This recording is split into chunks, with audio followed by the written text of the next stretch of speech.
Welcome to Live Daf, your online Daf Yomi Shir. Shalom Aleichem and welcome back to today's Daf Yomi Shabbos Daf Mem. We're 3 lines from the top on Daf Mem Amar Aleph. Says the Gemara, Itma we learned. Now the Gemara soon will provide us with the background for this Gzeras Merchatzois that the Chachamim enacted a decree to forbid one from bathing on Shabbos, even using preheated water that was already cooked up from Erev Shabbos. The Gemara will tell us this was on account of a concern that one may actually heat up the water on Shabbos itself, as the attendants of the bathhouses, the Balonim, actually did. So this was a Gzera that the Chachamim passed. One should not bathe on Shabbos. He shouldn't bathe his entire body. What about a partial bathing, part of his body? Says the Gemara, Itma we learned. Chamin shuch Erev Shabbos, water that was heated up from Erev Shabbos. Rav Amar lemachar, tomorrow, meaning on Shabbos itself, roichetz behen kol gufay aver. Indeed, he cannot take a full body bath, but he may be roichetz, wash one aver at a time, one limb at a time. So although at the end of the day, at the end of this process, his whole body will be washed, but the process of the rechitza was not a complete, comprehensive rechitza for his entire body at once, but rather it was incremental, it was one aver at a time, and therefore that was not included in this gzera, this decree of Gzeras Merchatzois. So we look at the manner in which he is being rechetz himself. Since it's not kol gufay, his entire body at once, it's okay. Ushmuel amar no, lo yitiru lirchitz ela panav yadav v'raglav.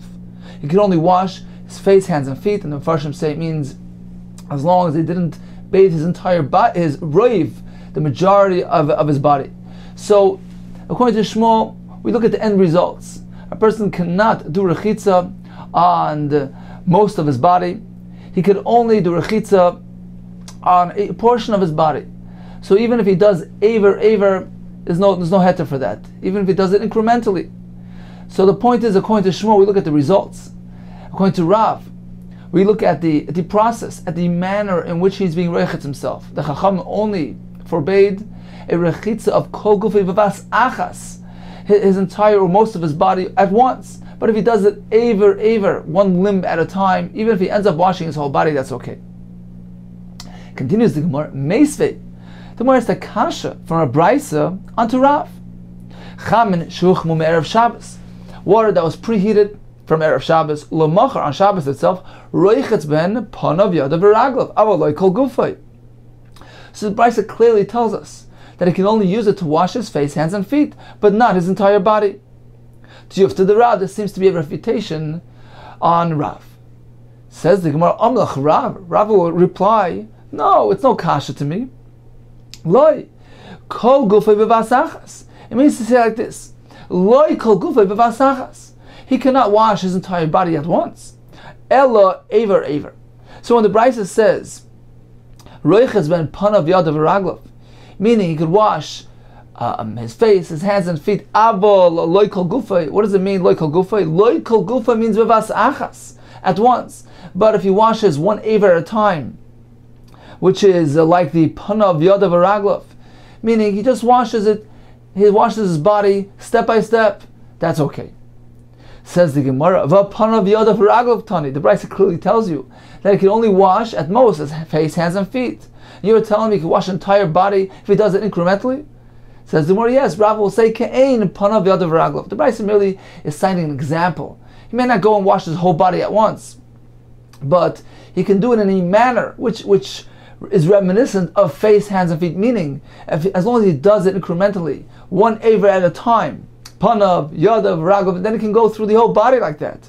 That's okay. Because you look at the process, at the manner in which he is bathing. This is not the normal, ordinary way of bathing, where a person immerses his whole body in the hot water. Here he's doing it aver, one limb at a time. That was not included in the Yisr. Continues the Gemara, another kasha on Rav. Toshma, it says in the Brisa, lo yitiru lirchitz b'chamin, shuch Erev Shabbos, they did not allow one to bathe in hot water, even if it was pre-cooked. Shuch Erev Shabbos, it was ready from before Shabbos. Ella panav yadav v'raglav. He can only do it to wash his face, hands, and feet. This seems to be a kasha again on Rav, which allows bathing the entire body, as long as he does it incrementally. Says Chanami here too, he will say the same answer. The Bryce is simply saying Ke'ein panav yadav v'raglav. He must do it limb by limb. Ke'ein panav yadav v'raglav, meaning not the entire guf, but aver at a time. Panav, yadav, raglav, etc. Continues the Gemara. Tani kavayse de Shmuel. We'll have a brisa which actually supports Shmuel's shita, which tells us that regardless of how he's bathing himself, he can't do it. The brisa says as follows: Chamin shuchmu erev Shabbos, water that was preheated from erev Shabbos, l'mocher on Shabbos itself, roichetz behen panav yadav raglav avaloi kol gufoy aver. So the brisa is clearly telling us there's no exemption for washing his body aver, one limb at a time. The Brisa continues, it's needless to say that chamen shuchma b'yontif, that water which was actually hooked on yontif, cannot be used in this manner. So we have a Brisa which supports Shmuel clearly that the Isser of the Rabbanan of Merchatzois applies even if he's going to wash aver. Continues the Gemara, Rabba masni la shmaita the Rav. Rava learned this opinion of Rav by in a different version. What was Rava's version of Rav's opinion? Chamen sheuchmu me'erev Shabbos, water that was preheated from erev Shabbos, l'machar, tomorrow on Shabbos itself. Amar Rav roichetz ben kol gufay. He may bathe his entire body as long as he leaves out something. Umeshayer iver echad. So he can do his entire body as long as he leaves something out. So this again is not the comprehensive rechitza to which the Rabbanon applied their decree. He's doing something different. He's doing an incomplete rechitza. Therefore, according to Rav, this was never included in the injunction of the Chachamim. So this is Rav's opinion. So once again, we have two versions of Rav. Rav takes a lenient approach to this Gzeres Merchatzois. According to the first version of Rav, one can wash his entire body as long as he does it part by part. According to the second version of Rav, one could wash his entire body at once as long as he leaves out one aver. Continues the Gemara, Eisvei kol hani tiyufta. So the Gemara asks on Rav, all these kashas, we had a total of 3 brises which seem to refute to go against Rav's heter. And the Gemara concludes, indeed, tiyufta. Indeed, Rav's opinion is refuted. Now, the reason why over here, with regard to the second version of Rav, does the Gemara conclude in this manner? Explains Rashi, because according to the second version of Rav, which allows one to be roichetz his entire body, as long as he leaves out one aver, we have no explanation for the Brisa, which tells us that he can only wash panav yadav v'raglav. Right? The Brisa tells us. The first Brisa said he can be roichetz panav yadav v'raglav. The second Brisa said panav yadav v'raglav. The third Brisa said roichetz panav yadav v'raglav. So the Brisa is clearly telling us that he could only do panav yadav v'raglav. And we have no way to explain that, to interpret those brises in accordance with the second version of Rav, which allows one to wash his entire body, as long as he leaves something out. So in Mela, according to the first Lashon of Rav, which said that a person can bathe himself totally, as long as he does it aver. So we interpreted those brises, those terms of Panav Yadav Raglav, to mean that as long as he does it incrementally, like face, and hands, and feet, etc., the brise is merely giving us an example of washing his body incrementally. So we couldn't refute Rav from those brises. However, according to the second Lishna, according to this version of Rav, which allows one to wash his entire body, as long as he leaves something out, there's no way to interpret those brises. The brise clearly tells us, Panav Yadav Raglav. According to Rav, he can do his entire body, as long as he leaves something out. Indeed, says the Gemara to Yufta to refutation. Continues the Gemara, Amalei Rav Yosef la Abaye. Rav Yosef turned to Abaye and he said as follows, Rabba, Mika Avid Kishmaita de Rav. Did Rava follow Did he conduct himself in accordance with the shita of Rav, with the leniency of Rav? Now, why was Rav Yosef asking Abaye this question? So Rashi explains that Abaye, who was orphaned at a very young age, he became a yasam very young, he was actually raised in the home of Rabbah. In fact, it says that, do you know that Abaye's name is actually Rosh Tevis? It stands for, the Aleph Beis Yud Yud stands for Asher B'cha Yerucham Yosem. So the Rachmanis given to a Yosem will be applied to you. So that's the name Abaye. So he lived in the house of Rabbah. And Rav Yosef wanted to know, this was after Rabbah's passing, he wanted to know, how did Rabbah conduct himself in his private life? Did he follow Rav's shita or not? Amalei lo yadan, I don't know. Now the Gemara questions this whole conversation, this whole dialogue. Maiti boile, how come Rav Yosef had such a question? Why was he uncertain of whether Rabbah followed Rav or not? Pshita d'liyavet. Certainly, Rabbah could not have followed Rav's leniency. Though it was already refuted. So it's more like Shmielei. Rav Yosef knew that Rabbah never heard those refutations, and therefore he was still uncertain. He was questioning whether Rabbah followed Rav's shita. Says the more Viloi Shmielei. If he had not heard those refutations, if Rabbah did not know that Rav's shita was refuted, then certainly Vadai Ovid, certainly he would follow Rav's opinion. Why was Rav Yosef even asking? We know that Rabbah always followed Rav's shita. Because Abaye had already told us, Kol mili demar, Ovid kirav, that Mar, meaning his master, his teacher, Rabbah, he's referring to Rabbah, Kol mili demar, in all his ways, in all his customs, he would follow in accordance with the shita of Rabbah, Ovid kirav. Except for three things, Bar Mehanit Klas, except for these three things, the Ovid Kishmol, that he followed Shmuel's opinion. What are these three things? Matilim Beged, we had this Gemara in Daf Chav Beis, so this is the halacha of transferring tzitzis from one beged to the other. So he followed Shmuel's leniency, who allowed that to be done. It wasn't considered to be a bizui of the first beged, the degradation of the first beged, since he's intending on using the tzitzis for the second beged. That was the first halacha. Umadlik Menei L'ner could transfer a flame. He could light one Ner Chanukah from the other. So since he's going and he's lighting another Ner Chanukah, that's allowed. We follow according to Rav Shimon's halacha with regard to allowing one to drag a heavy item on the earth, even though it might end up forming a charitz, a furrow. There's no concern because Rav Shimon holds that davar she'enim eskaven is mutar. If one does an act, a ma'isa, which results in a secondary and incidental act, malacha being done, which was not something which he intended to do, according to Rav Shimon, that's mutter. Okay, so these are three things that there was a machlekes regarding them. There was a machlekes between Rav and Shmuel, and Rabbah followed Shmuel regarding these three things. But in all other things, regarding all other halachas, Rabbah always followed Rav's opinion. So why was Rav Yosef asking Abaye whether or not Rabbah agreed with Rav? We know he always followed Rav's opinion. Says the Gemara, Kichumri de Rav of it. When Abaye says that Rabbah always followed Rav's opinion, what he meant was with regard to stringencies, chumris. He was always machmir like Rav. Except for these three things mentioned here, that he followed the kula, the leniency of Shmuel. However, Kikuli de Rav, lo yavid. He didn't follow all the leniencies of Rav. And the halacha of merchatz, of bathing oneself, is one of those leniencies. So not necessarily the Rabbah agree with Rav's leniency in this regard, and therefore Rav Yosef questioned Abaye: is it so that Rabbah conduct himself in accordance with Rav's leniency or not? So in summary, what is the halacha of hot water? Chamin shehuchmu me'erev Shabbos. He may use it to wash himself, according to Shmuel. Only panav yadav v'raglav, as Farshim say, as long as it's not the roiv, the majority of his body.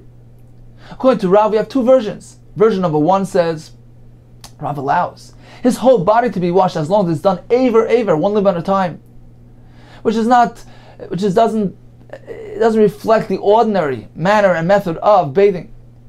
Rav's second version was that he could bathe his whole body, even at once, as long as he leaves out one aver. This too is an incomplete rechitza and was not included in the gzeira, in the injunction, in the decree of the Chachamim, who prohibited doing a rechitza, merchatz on Shabbos. Continues the Gemara, Tana Rabbanan, we learned in the Brisa. Merchatz, a bathhouse, shepakuku nekavav me'erev Shabbos, whose vents, the vents which would allow the heat to come into the merchatz, were blocked off, were stuffed up. Shepakuku nekavav me'erev Shabbos. So there's no heat entering the actual merchatz. Says the Brisa, L'moitzei Shabbos, roichetz by miyad. So immediately after Havdalah, Motzei Shabbos, he can go into this merchatz and bathe himself there. Pakuku nekavav me'erev yontif. If those vents which allow the hot air to go into the merchatz were blocked up from erev yontif, l'machar, so tomorrow, meaning on yontif itself, nichnas umezia, he can go into this merchatz and take a steam bath, sit there and sweat as a result of this hot sauna, and that's allowed. V'yoytzei, and he goes out of the merchatz umishtatef v'vayis achitzin. He can go rinse himself off in the outer chamber. So the bathhouses were built in a manner. They had an inner chamber by Sapnimi. We learned this in brachos, where they would actually take the bath. Then they had some outer chambers where they would get dressed. So he goes ahead and he enters the inner chamber. He's mazia, he takes that steam bath, and comes outside, and he's mishtatef v'vayis and rinses himself off in the outer chamber. Now, according to Tosfos, one of the pshatim and Tosfos is that he's rinsing himself with soin and cold water. Now, the reason why he has to go out to the Bayis HaChitzon, Rashi explains, is that nobody will think that he's actually bathing. So you must do this in the Bayis HaChitzon. Okay, now Tosfos points out, interesting point, that even though the Brisa gives us two separate things here. When the merchatz's vents were stuffed up before Shabbos, before Yontif, the Brisa tells us, so after Shabbos he can go partake, he can use the merchatz immediately. And the Brisa tells us that on Yontif itself as well, he can go in there and take a steam bath. Tosfos says these two halachos apply to both Shabbos and Yontif equally. And the same halacha that the Brisa applies to Shabbos will apply to Yontif and vice versa. So a merchatz whose vents were pakuk, who were stuffed up, closed up before Shabbos and before Yontif, so immediately after Shabbos or Yontif he can go ahead and bathe in this merchatz, and on Shabbos and on Yontif themselves he can actually be mazia, take this steam bath. So there's no difference between Shabbos and Yontif. Tosfos explains why the Brisa mentions them separately. Okay, now what is the reason why he needs to close up these vents? The Mepharshim explain because otherwise, if he leaves those vents open, there's a concern that if he goes into the merchatz on Shabbos or Yontif to be mazia, to take the steam bath, there is a concern that he may come to do actual rechitza. Therefore, the Chacham said he can only go in there to be mazia if those vents were clogged up or closed up. The same thing with regard to going into this merchatz right after Shabbos or right after Yontif. You can only do that if those vents were closed up. And the reason for this is because otherwise there's a concern that perhaps he will be over and shami yichata b'gechalim. He might go ahead and stir those coals that are producing the heat. So he must stuff up those vents, and only then can he go use this merchatz right after Shabbos and Yontif. Number two, he can go in there on Shabbos and Yontif themselves and be mazia and take a steam bath. Continues the Brisa. Omar Rav Yehuda, Masa, there was a story, B'mercha shel Bnei Brak, a bathhouse of Bnei Brak, shepakuku nekavav me'erev Yontif, so the vents were closed up from erev Yontif. What happened? L'machar, so tomorrow on Yontif itself, nichnas Reb Eliezer ben Azariah Reb Akiva, v'yiziu boy, they took a steam bath. V'yatzu v'neshtatu b'bayis hachitzon, so they went to the outer chamber and rinsed off. Ella, says the Brisa, but you should know, shechamin shaloi mechupin b'nasar, that the hot water were actually covered up with slats. And Rashi says this will take away the concern that people may think that they actually use the hot water of the merchat, so they made sure that the hot water was properly covered over. And again, as Tosfos explains, they used cold water to rinse himself. Continues the Brisa. When this story was told to the Chachamim Amr, they said it wasn't necessary to cover the hot water with slats. Even though the hot water was not covered over with boards, it would be okay. Continues the Brisa. So apparently up until this point, it was mutter to be maziyah, a steam bath was permitted.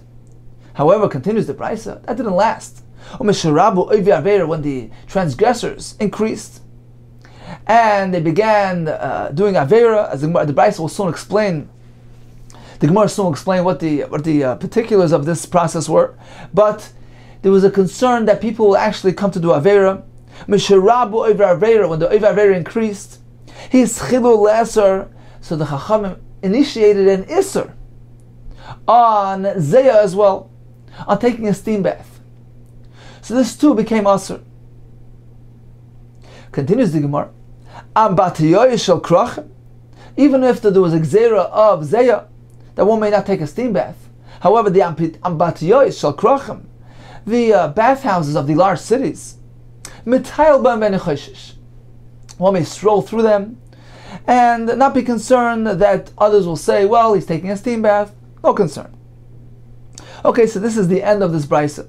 We began with a halacha of closing up the vents, and which allow a steam bath to take place. We continue with the story, in fact, that these Tanoim or Lezer and Zayir Kiva actually steam bathed on Yom Tif.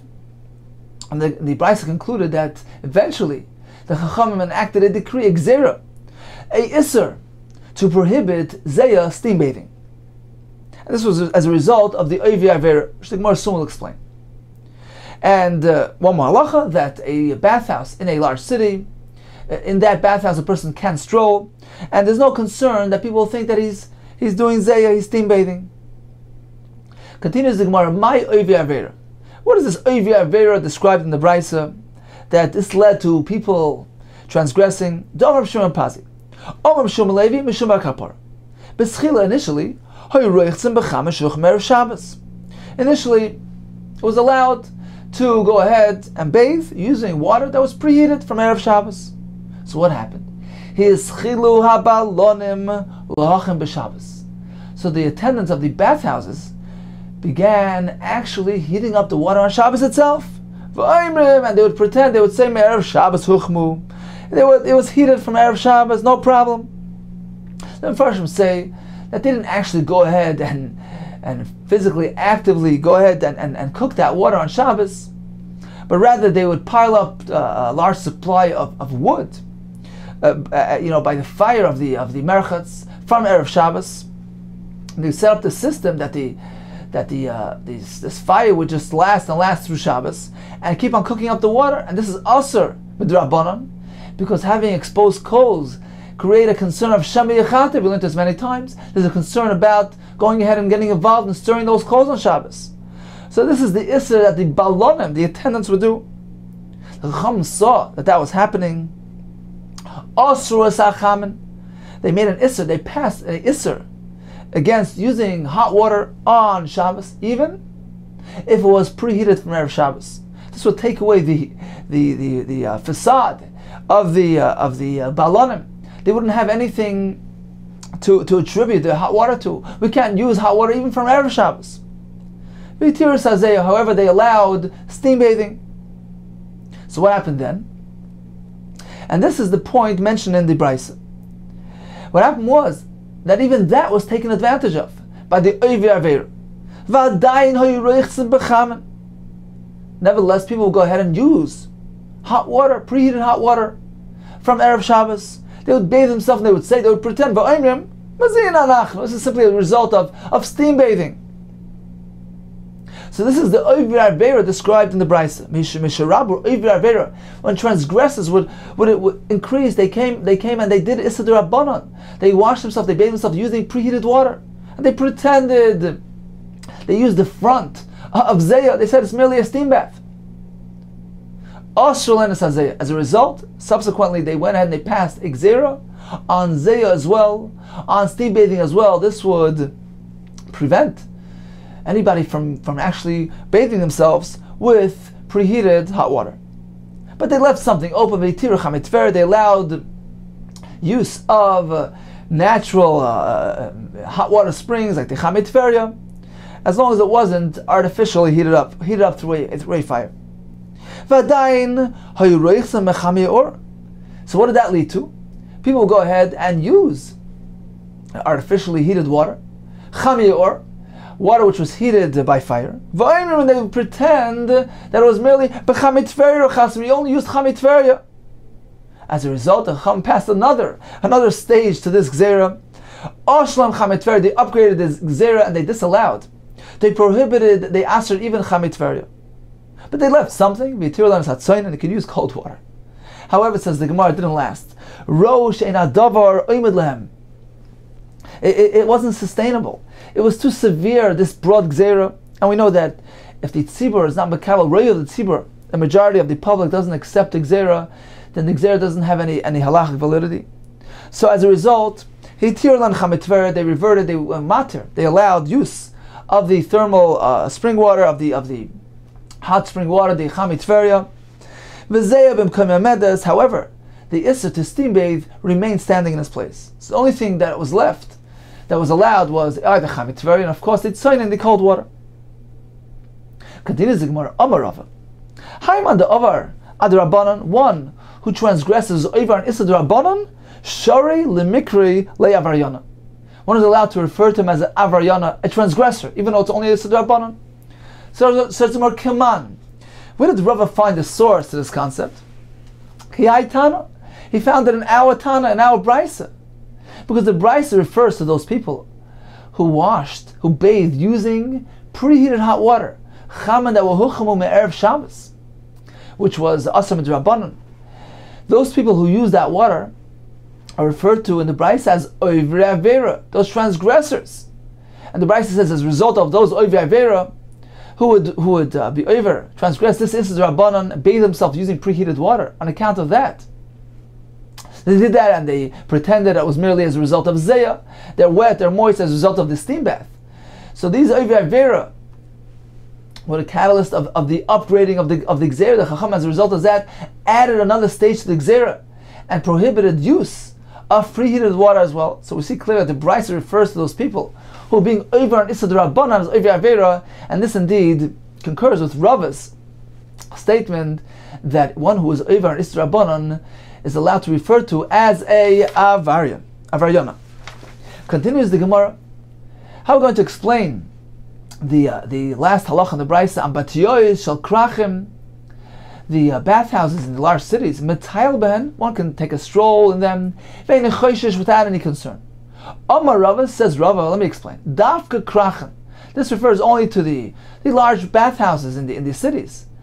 Aval the firm, but the small ones in the towns, in the villages. Loi, one may not stroll through them on Shabbos. My time and why? Given the zutron, since they're small, novish havlayo, they're very steamy. And merely taking a stroll through them is tantamount to a steam bath. So there's no heter there. So let's take a quick, brief summary regarding the Gzeras Merchatzois, this decree that the Chachamim established with regards to bathing. The Gemara actually tells us there were several stages, several phases in this takana. It began with a simple Gzera. On Chaman, one may not use preheated hot water to bathe with on Shabbos. And the reason for that was because the balonim, the attendants, would go ahead and actually do an Isser on Shabbos. Therefore the Chacham said, no bathing on Shabbos, even using preheated water.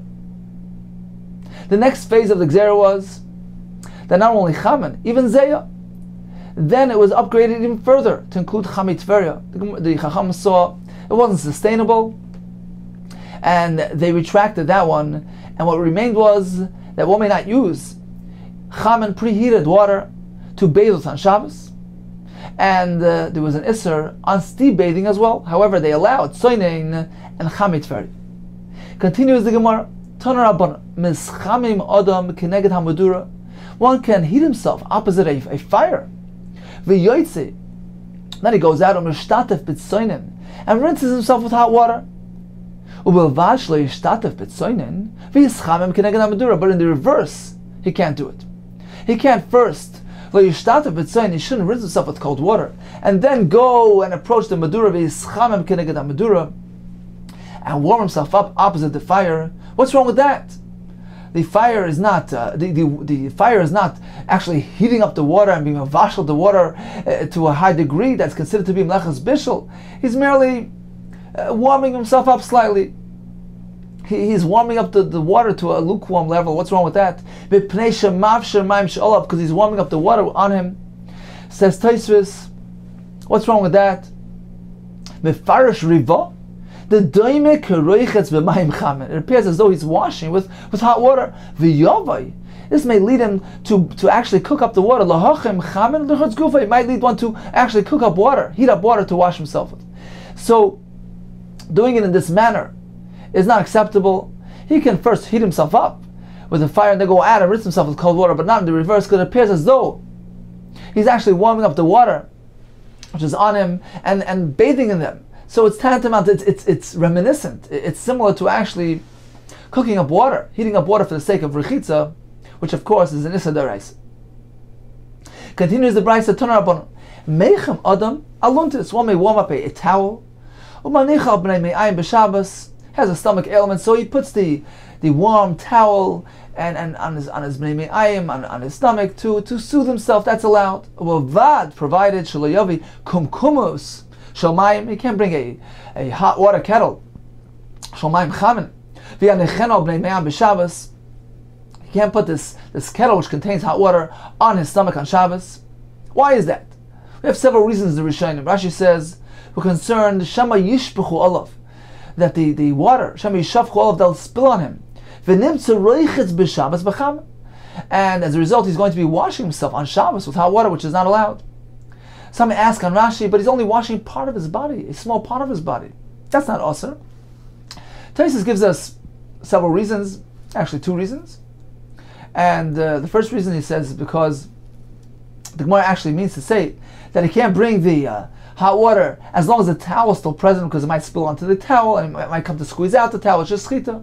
Inami, another pshat says Tosfos, it is because of the reason of refuah. We know the Chachamim did not allow one to do refuah on Shabbos, therapeutic remedies for minor ailments, because he might come to actually grind the samamonim, the ingredients.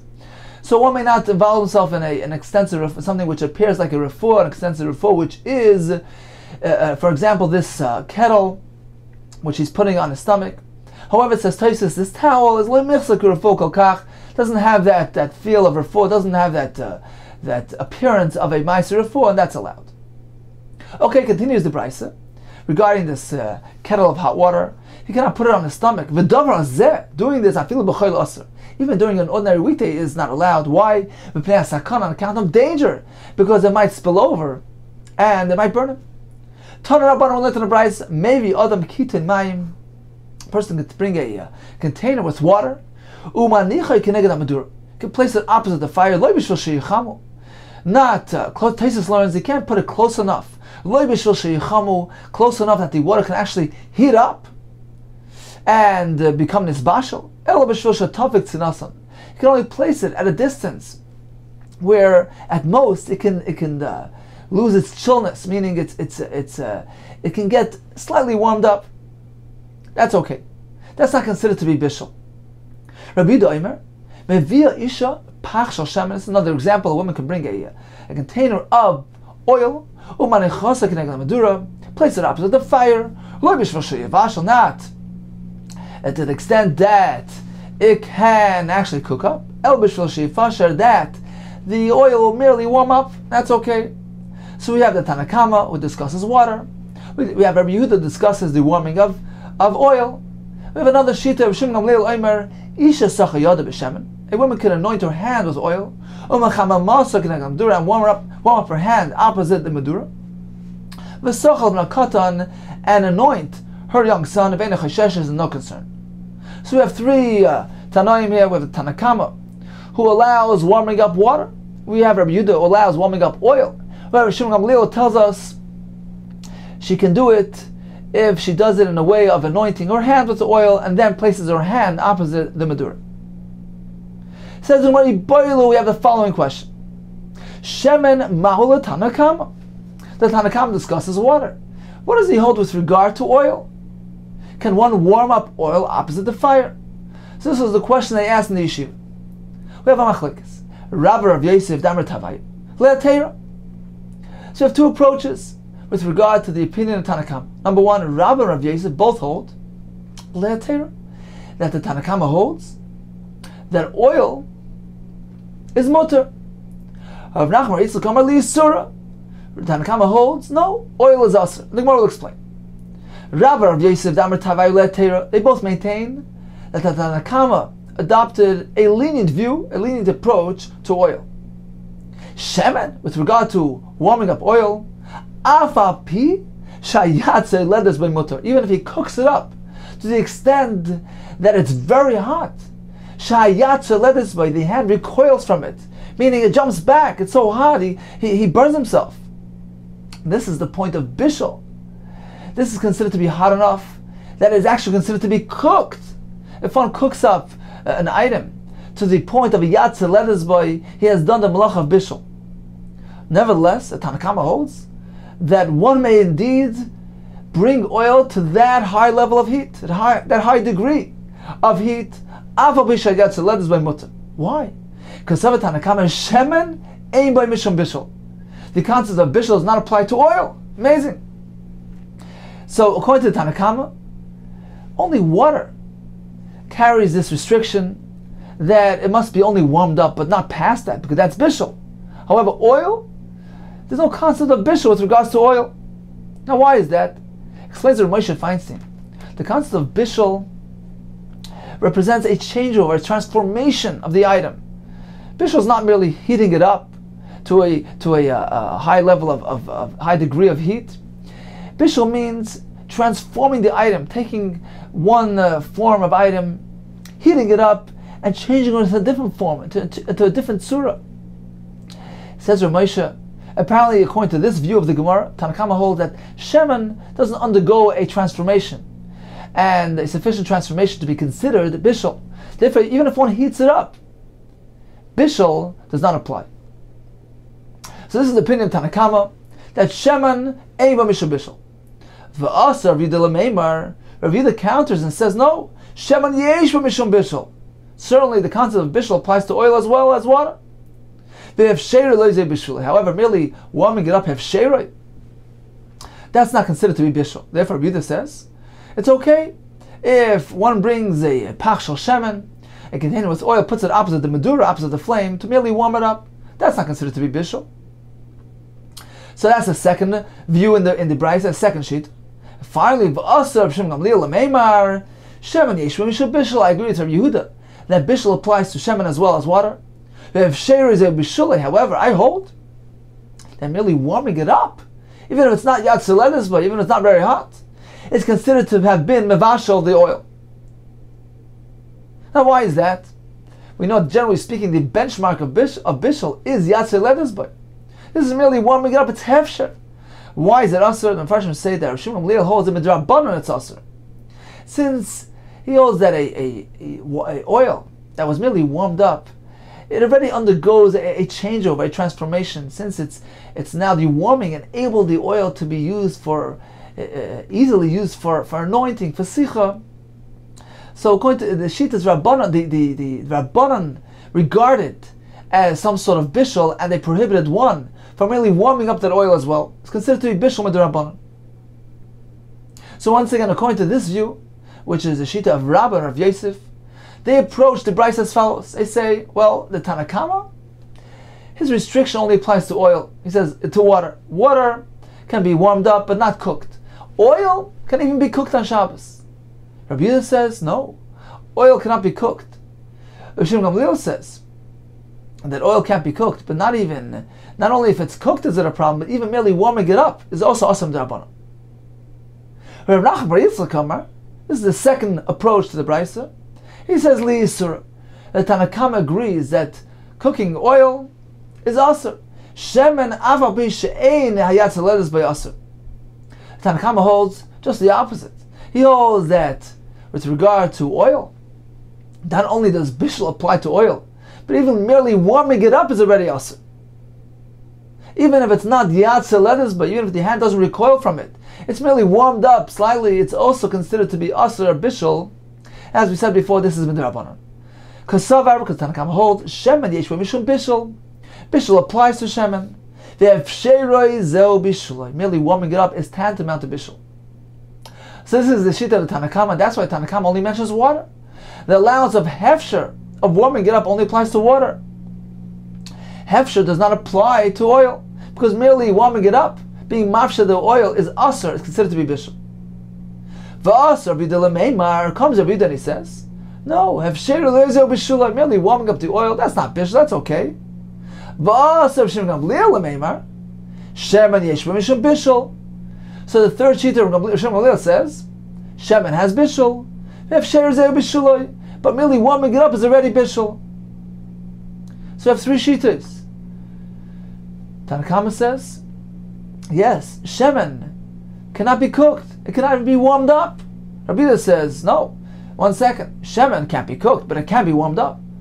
Hashem Gamliel says, shemen cannot be cooked, nor can it be warmed up. Says, what do you mean? These are three shitas. The Bryce is presenting them as three different views. We have a duplicate view. We have Hashem Gamliel who's merely repeating the same as the Tanakama. Hashem Gamliel and Tanakama, they both saying the same thing, that oil cannot even be warmed up.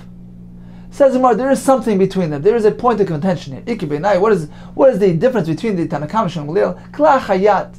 If he does it derech shinui, meaning he does it not in an ordinary manner, he's cooking up the oil derech shinui. So in this case, she took the oil and she smeared it on her hand, and placed her hand opposite the fire. That is considered k'la'achayad. Yad means, using the back of the hand. It's a term for, it's a derech shinui. It's not the ordinary accepted method of doing the malach. And we know that throughout Masechas Shabbos, a malacha d'oraisa, when is something considered to be a biblically prohibited malacha? Only if it's done outright in the ordinary manner, in the normal way of doing things. Or if he does it derech shinui, in an unusual manner, that is only ism d'Rabbanan. So getting back to our Brisa, Hashem Gamliel says, well, I agree that even merely warming up the oil to a slight degree is already considered to be bishul d'Rabbanan. But I allow it to be done k'la'achar yad. Since he's doing it in an unusual manner, she's smearing the oil on her hand, and that way she's warming it up. That is considered to be derech shinui. And since this type of bishul is only d'Rabbanan, because she's merely warming up the oil, not actually cooking it up and heating it up properly, it's only d'Rabbanan. So if she's doing it k'la'achar yad, derech shinui, it's mutter. So this indeed is the point of contention between the two shitas. Tanakama holds even k'la'achar yad is also, and Hashem Gamliel says derech shinui is mutter. Continues the Gemara. Omar Vida Mashmol, Echad Shemen, Vechad Mayim, whether oil or water, they both have a consistent formula. Yatzer ledes by Asur, and Yatzer ledes by Mutter. The only time Bishul is considered to be Bishul with regard to water and oil is if he raised the temperature to Yatzer ledes by. If he cooked it up to that point, Yatzer ledes by in, then in, yes, it's considered to be Bishul. Ein Yatzer ledes by Asur. Ein Yatzer ledes by Mutter. So according to Avida Mishmol, there's no concept of an Isser by warming up and merely coming to the point of Hefsher. No such concept. The halacha is only by cooking these items to the point of a Yatzer ledes by is it considered to be Asur, considered to be Bishul. Says what exactly is this benchmark of Yatzer ledes by? Rashi says everybody has a different reaction. You'll ask two people, what is their Yatzer ledes by? They'll have two different answers. Everybody has a different degree, level of sensitivity to heat. So what is this? Let's apply uniform a benchmark to all. Says Amar Chava, Kol shekreisa shaltinik nichvis. What is the point of Yatzer ledes by? We measure it. We determine it by Kol shekreisa shaltinik nichvis. If the water is hot enough that it will scald the belly of a young baby, some say it means a 1-day-old baby. Shekreisa, the belly of shaltinik nichvis of a baby will become scalded, become burnt. That is considered to be we consider the water to have come to the point of Yatzer ledes by. Okay, let's take a quick chazara here, a quick summary of the various shitas. So let's begin with the Tanakama, who tells us that warming water on Shabbos is allowed. What about warming up oil? So we have two approaches in the Gemara. we have Rabbah and Rav Yosef who tell us that the Tanna Kama actually allows one to cook oil on Shabbos. Bishul is mutter. On the other hand, Rav Nachman Yitzchak tells us, no, that the Tanna Kama is actually being more stringent than Rabbi Yehuda. Or Tanna Kama holds that even merely to warm up oil is asr. Hefsher is asr. So that's the shita of Tanna Kama. Rabbi Yehuda tells us one may warm up oil on Shabbos. Rav Shimon Gamliel tells us hefsher, warming up is mutter, provided it is done in an unusual manner, derech shinoi. And finally, Rabbi Yehuda Mar Shmuel says that with regards to water and oil, it is only a problem once it reaches the point of yad seledes boy. It is hot enough that the hand jumps back, recoils, because of its high level of heat. Continues the Gemara. Omar Bitzach bar Avdimi. Pamachas. Nichnasti, there was an incident that I followed. Nichnasti achar Rebbe l'beis hamerchatz. I followed Rebbe into the bathhouse. Uvikashti lanech lo yipach shel shemen v'ambati. I wanted to serve him, to prepare his oil for sicha, to anoint himself with it before he bathes. So I wanted to put the container with oil into the ambati, into the tub over there. V'amar li, he told me, don't put it into this hot tub of water. Rather, toil be klisheni, take out some water into a klisheni. Klisheni means the second vessel, not the initial vessel where the water is being cooked up. Take it out, transfer some water into a klisheni, which does not have the ability to be mavasha. And in that klisheni, which contains the hot water, you can put the container of oil. Toil be klisheni v'tein, and place in there the container with oil. Says the Gemara, we learned from this dialogue 3 halachas. Shema Mino Tlas. 3 halachas we learned from here. Number 1, Shema Mino, we learned from here. Shemen yesh b'mishum bishul. The concept of bishul, the malach of bishul, applies to oil as well. That's number 1. Ushma Mino kli sheni ein mavashel. A second kli, a second utensil, meaning not the initial, not the original kli where the item was cooked on the flame. If you transfer the item, the food or the liquid into another kli, that's a kli sheni. That doesn't have the ability to be mavashel. So you may place the flask of oil into that kli sheni. It doesn't have the ability to cook. And Taisus asks, well, if the water in that kli sheni is so hot as yatse ledas boy, then why doesn't it have the ability to cook? What difference does it make if the boiling, steaming hot water is in a kli sheni or is a kli rishon is the same hot? Says Taisus, that kli sheni is different because although perhaps the content is very hot, it is yashaledas, but the surface of the kli itself, the doifen of the kli, are hoylechum miskarer. They're cooling off. They're downgrading. It's not like the kli rishon, which is boiling hot. Even the surface is very hot since it was sitting on the fire. That kli rishon has the ability to mavashal, to impart heat to the extent that it could even cook something within the kli, even when the kli was already taken off the fire. However, this is different by a kli sheni, since the surface of the kli was not sitting on the fire, and the doifen of the kli is constantly hoylech umiskarer, says Taisus. It's cooling off. It's on a downward trend. Therefore, it doesn't have the ability to impart heat to the extent that it can be mavashal something. So that is the difference between kli rishon and kli sheni. Once again, the kli rishon, since it was sitting on the fire, retains its heat to the extent that it could impart heat to be mavashal something else. Kli sheni doesn't have that. Maila doesn't have that ability since it wasn't sitting on the fire. Okay, so that's the second thing we learned, that a kli sheni is not mavashal. Number 3, ushma mina, we learn from Rebbe's dialogue that that if one merely warms up the oil, it's just hefsher. That is considered to be bishul. As we explained earlier, it's been the Rabbanan, since he's enabling the oil, the transformation taking place through the hefsher, through the warming process of the oil, enables it to be used for anointing. But the Rabbanan, that's considered to be a process of bishul, and therefore he wasn't able to put it in the kli rishon, in the ambati itself, because that is the mokum bishul. The kli rishon has the ability to mavashal, and bringing the oil to the point of hefsher is also considered to be bishul. So that cannot be done in a kli rishon. It can only be done in a kli sheni, which doesn't have the ability to do bishul. Okay, so we learned 3 things from this dialogue. Says the Gemara, but hechi avad hachi, how was Rebbe able to issue a ruling, a halachic ruling, in a beis hamerchetz?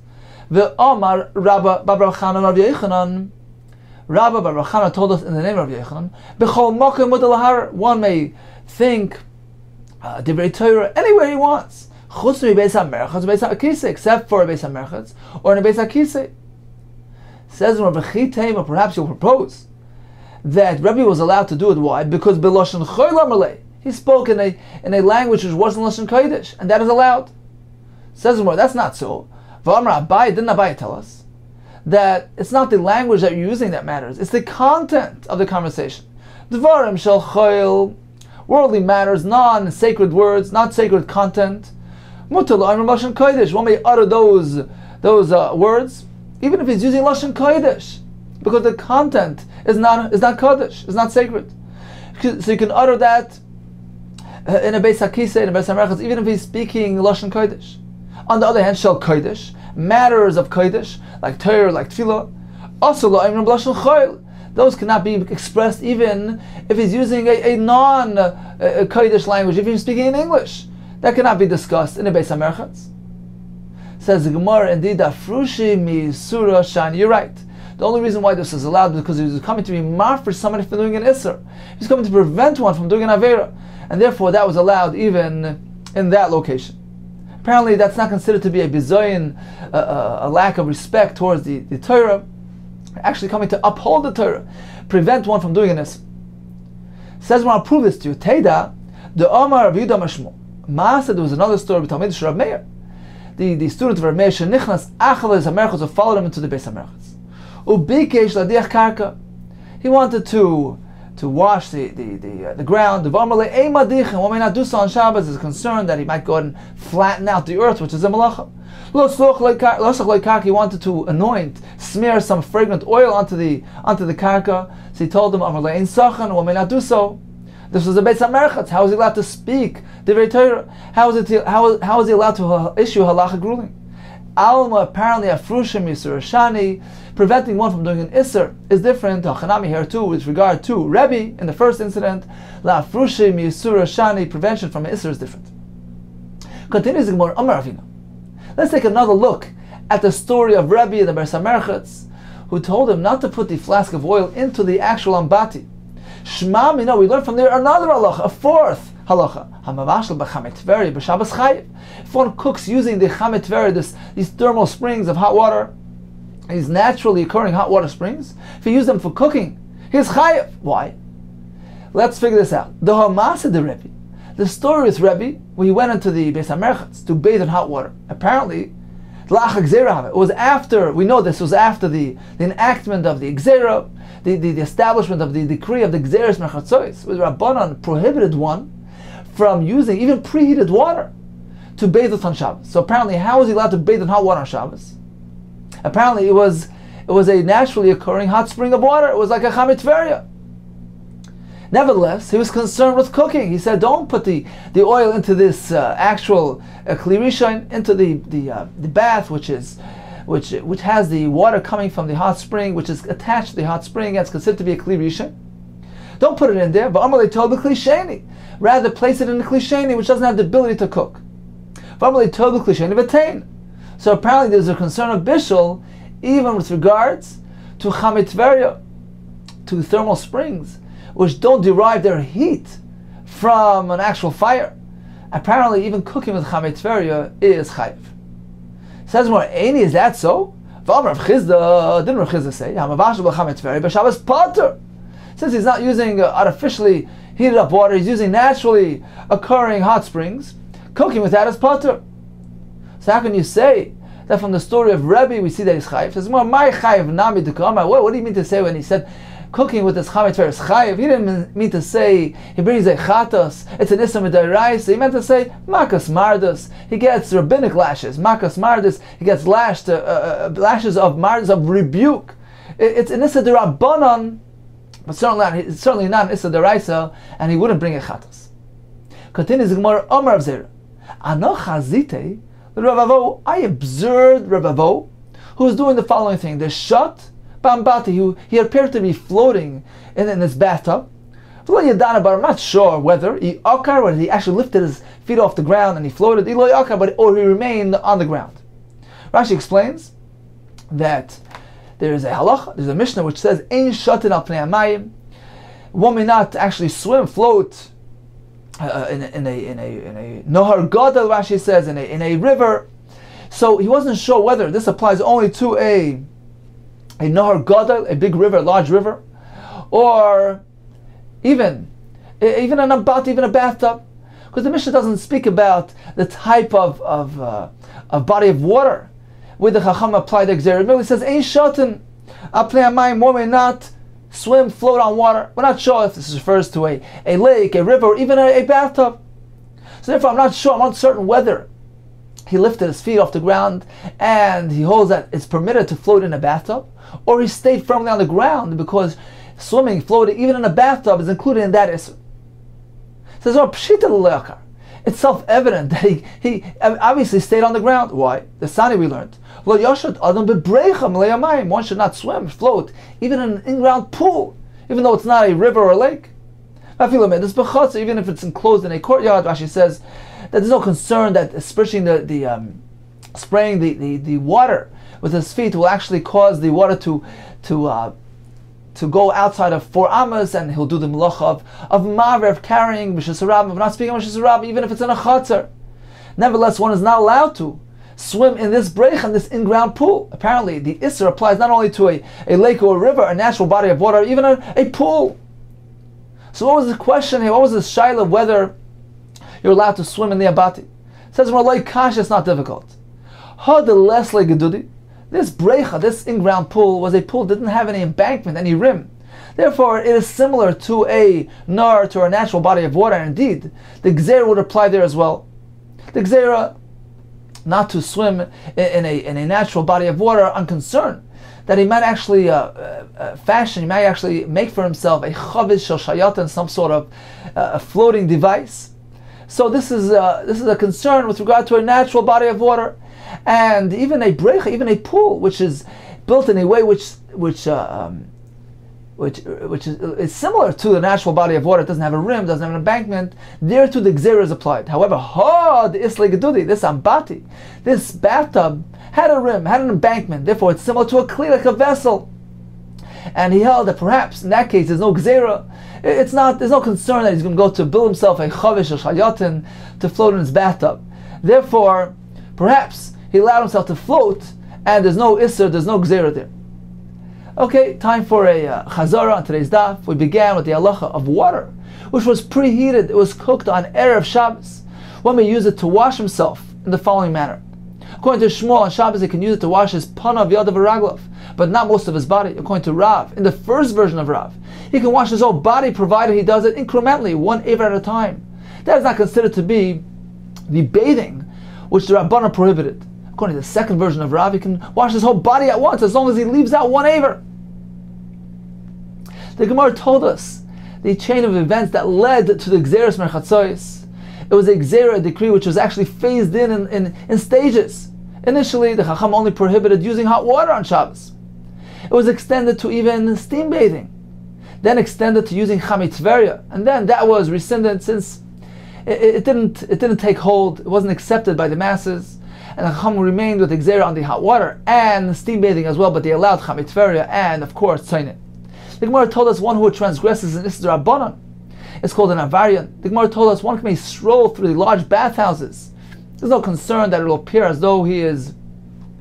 There's no concern that it's considered as though he's steam bathing. However, these small bathhouses which are very steamy, that is tantamount to actually steam bathing. The Gemara told us regarding this warm towel which he places on himself, that is allowed. What about warming up oil?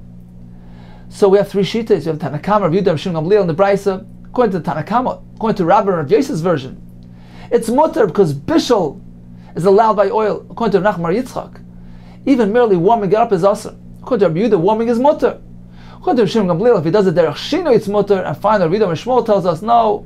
There's only concern if it comes to the point of a yad say letters boy, the hand recoils.